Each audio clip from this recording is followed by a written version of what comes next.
Hi friends, అందరికీ నమస్కారం. నేను మీ రాము. మీరు చూస్తున్నారు రామ్నాయుడు బ్లాగ్స్ యూట్యూబ్ ఛానల్. ఈరోజు అయితే మనం ఒక మంచి కంటెంట్తో అయితే ఈ వీడియోలో అయితే మీకు చూపించబోతున్నాను. అదేంటంటే వీకెండ్ వ్యవసాయం. అసలు ఈ వీకెండ్ వ్యవసాయం అంటే ఏంటి, అసలు ఎవరెవరు చేస్తారు, ఎందుకు చేయాలి, దీనివల్ల ఉపయోగాలు ఏంటి, వీటన్నిటి గురించి అయితే కంప్లీట్ ఇన్ఫర్మేషన్ అయితే ఈ ఒక వీడియోలో అయితే మీకు దొరుకుతుంది. దీనికంటే ముందు మన వీడియోని అయితే ఒక లైక్ చేసేసేయండి. అట్లాగే మీ ఫ్రెండ్స్ అండ్ ఫ్యామిలీ మెంబర్స్ అందరికీ కూడా షేర్ చేసి మన ఛానల్ అయితే సబ్స్క్రైబ్ చేసుకోండి. సో ఇంకెందుకు ఆలస్యం చేయడం, మనమైతే మన వీడియోలోకి అయితే వెళ్ళిపోదాం.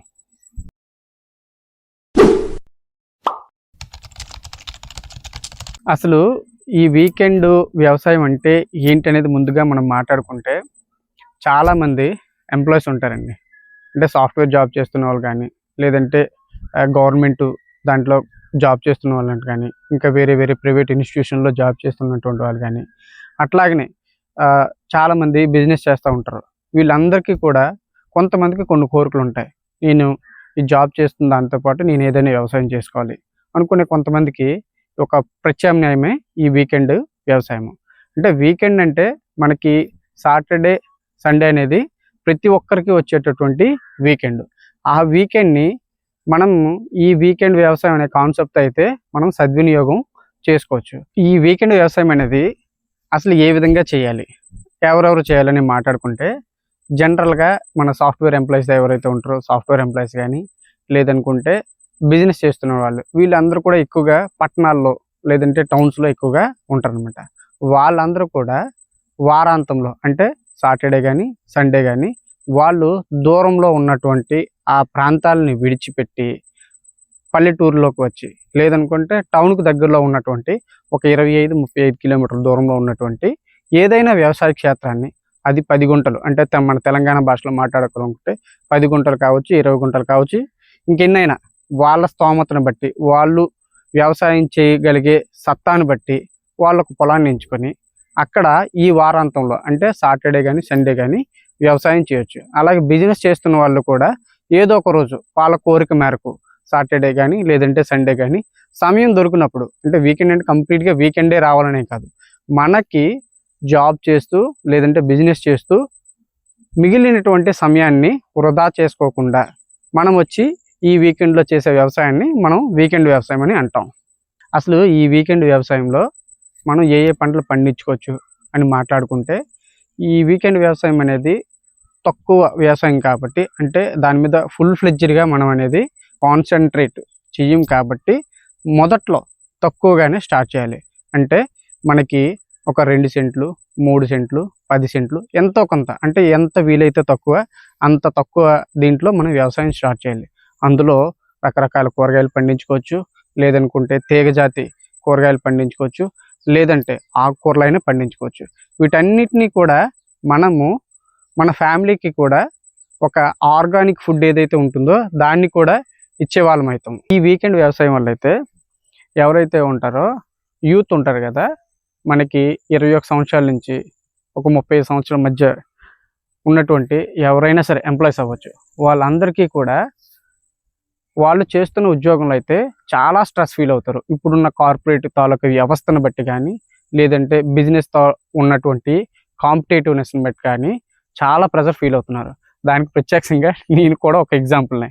నేను కూడా ఇదివరకు ఒక 10 సంవత్సరాలు బ్యాంకింగ్లో జాబ్ చేశాను. దాని తాలూకా ప్రెజర్ ఏంటి, దాని తాలూకా కష్టాలు ఏంటి, నష్టాలు ఏంటి, ఇవన్నీ కూడా ప్రత్యక్షంగా నాకు తెలుసు.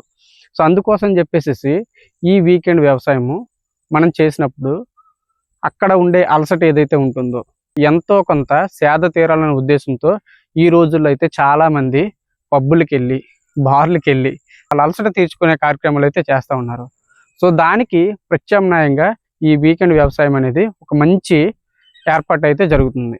ఇది ప్రత్యక్షంగా వ్యవసాయ క్షేత్రంలో ఉన్న వాళ్ళకైతే మాత్రం ఖచ్చితంగా తెలుస్తుంది. ఈ వీకెండ్ వ్యవసాయం వల్ల అయితే ఇంకా చాలా రకాలుగా ఉపయోగపడుతుంది.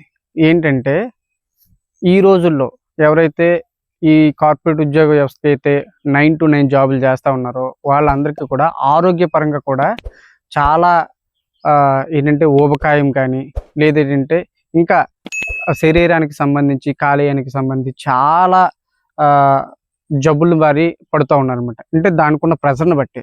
సో వాటంతటి నుంచి మనం బయటపడాలంటే మాత్రం ఖచ్చితంగా మనం ఎయిదర్ మనం ఏదైతే ఉంటుందో ఎక్సర్సైజ్ అయినా చేయాలి బాడీకి సంబంధించి. లేదంటే మనం ఇటువంటి వ్యవసాయం చేసినప్పుడు ఆల్టర్‌నేటివ్‌గా ఎక్సర్సైజ్ అంటే అందరికీ కుదరదనమాట.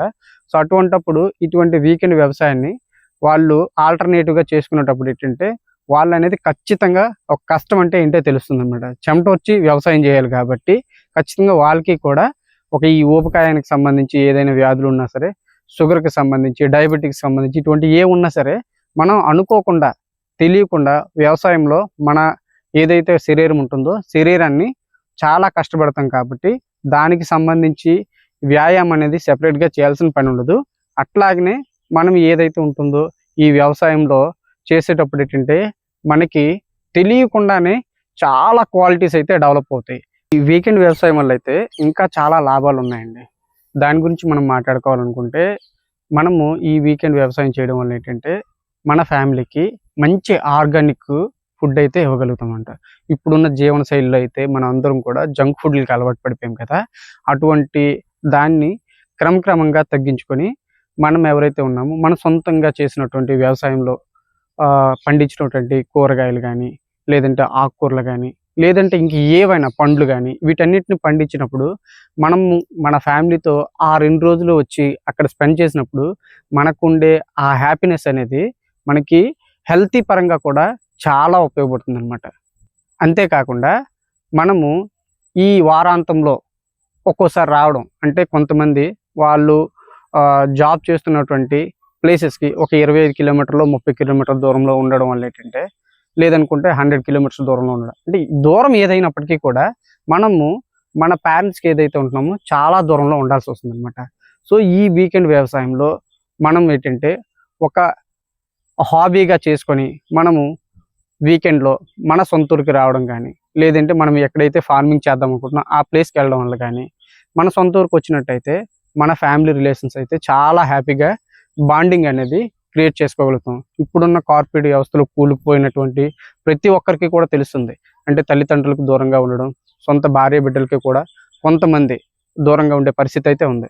సో ఇటువంటి వ్యవసాయం చేసేటప్పుడు ఏంటంటే అట్‌లీస్ట్ మనం వారాంతంలో అయినా వచ్చి మన ఫ్రెండ్స్‌తో పాటు, మన ఊర్లో ఉండేటువంటి మన ఇంకా వేరే రిలేషన్స్‌తో వాళ్ళందరితో పాటు, అట్లాగే మన తల్లిదండ్రులతో పాటు వీళ్ళందరితో కూడా మనం హ్యాపీగా అయితే టైం అనేది స్పెండ్ చేయొచ్చు. దీనివల్ల ఏంటంటే మనకి కొత్త కొత్త ఆలోచనలు కూడా మనకు వస్తాయన్నమాట. వాటిని మనం చేస్తున్న జాబ్‌లో అప్లై చేస్తున్నప్పుడు మంచి రిజల్ట్స్‌ని కూడా మనమైతే వీటి వల్ల తీసుకోవచ్చు. ఈ వీకెండ్ వ్యవసాయం అనేది మనము క్రమక్రమంగా పెంచుకుంటూ పోతూ ఉంటే మనకి తెలియకుండానే మనకి జాబ్‌లో వచ్చే ఇన్‌కమ్‌తో పాటు ఈ 2 రోజులు చేసే వ్యవసాయం వల్ల మనకి అదర్ పాసివ్ ఇన్‌కమ్ కూడా మనకి వస్తుంది. ఆ పాసివ్ ఇన్‌కమ్ అంటే మనకి లక్షల్లో రాకపోవచ్చు. కానీ అట్‌లీస్ట్ మనకి ఆ 2 రోజులు గడిపే సమయానికి ఎంత ఖర్చవుతుందో అంతటి ఇన్‌కమ్ అయినా మనమైతే సంపాదించుకోవచ్చు. అట్లాగే మనము ప్రకృతితో ఎస్పెషల్లీ ప్రకృతితో మమేకమై ఉండడం వల్ల ఏంటంటే మన బ్రెయిన్ అనేది చాలా షార్ప్‌గా పనిచేస్తుంది. ఎన్నో కొత్త కొత్త ఆలోచనలైతే వస్తూ ఉంటాయి. ఈ వీకెండ్ వ్యవసాయంలో మనం లాభాల గురించి మాట్లాడుకున్నాం. అట్లాగే ఏ విధంగా చేయొచ్చు అనే దాని గురించి మాట్లాడుకున్నాం. సో దీంతో పాటు మనం సవాళ్ళ గురించి కూడా మాట్లాడుకోవాలనుకుంటే ఈ వీకెండ్ వ్యవసాయంలో డిసిప్లైన్ అనేది ఇంపార్టెంట్‌గా ఉండాలండి. డిసిప్లైన్ ఎందుకు ఇంపార్టెంట్‌గా ఉండాలి అంటున్నానంటే, సో మనం ఏదో ఇక్కడ వ్యవసాయం చేసేసి మళ్ళీ మనము మన జాబ్‌కెళ్ళిపోయి మనం అదే చేసుకుంటామంటే ఇక్కడ వ్యవసాయం అనేది ఖరాబ్ అవుతుందన్నమాట. సో దానివల్ల ఏంటంటే మనం ఏదైతే వ్యవసాయం చేసుకుంటున్నామో దానికి అట్‌లీస్ట్ ఒక టేక్ కేరర్ అని ఎవరైతే ఉంటారో అంటే మనం లేని టైంలో దాన్ని చూసుకునేటట్టుగా ఎవరైనా జీతానికి ఒక టేక్ కేరర్‌ని పెట్టుకుంటే ఈ వ్యవసాయం అనేది మనకి సక్రమంగా జరుగుతుంది. అట్లాగే మనకి ఎప్పుడు కూడా ఈ రోడ్ కనెక్టివిటీ మనం సమయపాలనలో ఉండేటట్టుగా ఇవన్నీ ప్లాన్ చేసుకుంటే వీకెండ్ వ్యవసాయంలో కూడా మనం మంచి ఇన్కమ్ అయితే తీసుకోవచ్చు. ఈ వీకెండ్ వ్యవసాయం గురించి ఇన్ని లాభాలు ఉన్నాయని చెప్పేసి మనం బాగానే మాట్లాడుకున్నాం. కానీ అసలు ఈ వీకెండ్ వ్యవసాయం చేయడానికి మనం మినిమం థింగ్స్ ఏంటి ఉండాలి, వీటన్నిటి గురించి కూడా మనం డిస్కస్ చేసుకోవాలి. సో వాటి గురించి మనం మాట్లాడుకోవాలనుకుంటే ఎవరైనా ఒక సాఫ్ట్వేర్ ఎంప్లాయీ కానీ, లేదంటే ఒక ప్రభుత్వ ఉద్యోగి కానీ, లేదనుకుంటే ఒక బిజినెస్ పర్సన్స్ కానీ వీళ్ళందరూ కూడా వీకెండ్ వ్యవసాయం స్టార్ట్ చేసుకోవాలనుకునే వాళ్ళు ఖచ్చితంగా నేను చెప్పిన ఈ జాగ్రత్తలు అయితే మినిమం తీసుకోవాలి. అవేంటంటే మనకి ఎంత తక్కువ దూరంలో అంటే మనం ఉన్న ప్రిమిసెస్కి టౌన్కి ప్రిమిసెస్కి కనీసం ఒక 20 నుంచి 25 కిలోమీటర్ దూరంలో వ్యవసాయ క్షేత్రాన్ని అది 10 సెంట్లు 20 సెంట్లు లేదంటే 10 గుంట్లు ఎంతైనా సరే దారి అంటే మనకి ఏంటంటే రోడ్డు కనెక్టివిటీ కరెక్ట్గా ఉండేటటువంటి వ్యవసాయాన్ని అయితే మనం ఎంచుకోవాలి. అట్లాగే దానికి ఖచ్చితంగా వాటర్ ఫెసిలిటీ అనేది ఉండేటట్టు ఖచ్చితంగా చూసుకోవాలి. ఎందుకంటే వాటర్ లేకుండా ఎటువంటి వ్యవసాయం కూడా మనం చేయలేము. ప్రకృతి మీద ఆధారపడిపోయి కంప్లీట్గా వర్షం మీద ఆధారపడే వ్యవసాయాలు అయితే ఈ వీకెండ్ వ్యవసాయంలో అయితే మనం చేయలేము. అందుకని ఖచ్చితంగా అయితే వాటర్ అయితే ఉండాలి. రెండోది మీకు చెప్పాను కదా, ఈ రోడ్ కనెక్టివిటీ కూడా ఉండాలి.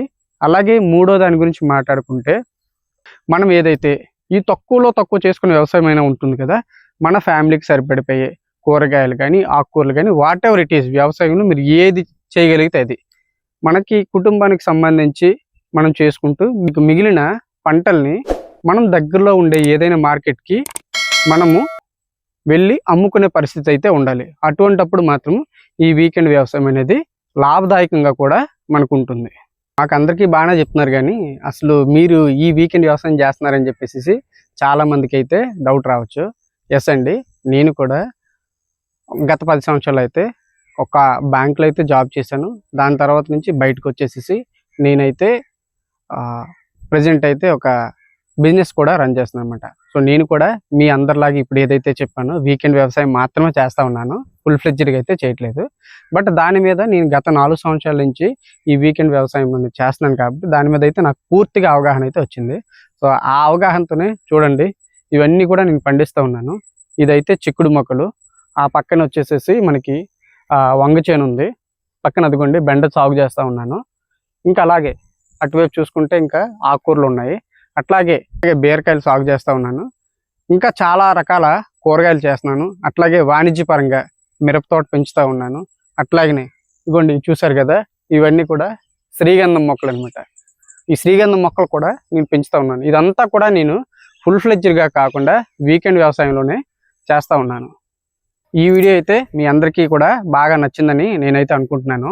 సో ఈ వీడియో కానీ మీకు నచ్చినట్టయితే ఒక లైక్ చేసేసేయండి. అట్లాగే మన ఛానల్ని ఇప్పటివరకు ఇంకెవరైతే సబ్స్క్రైబ్ చేయలేదో సబ్స్క్రైబ్ చేసుకోండి.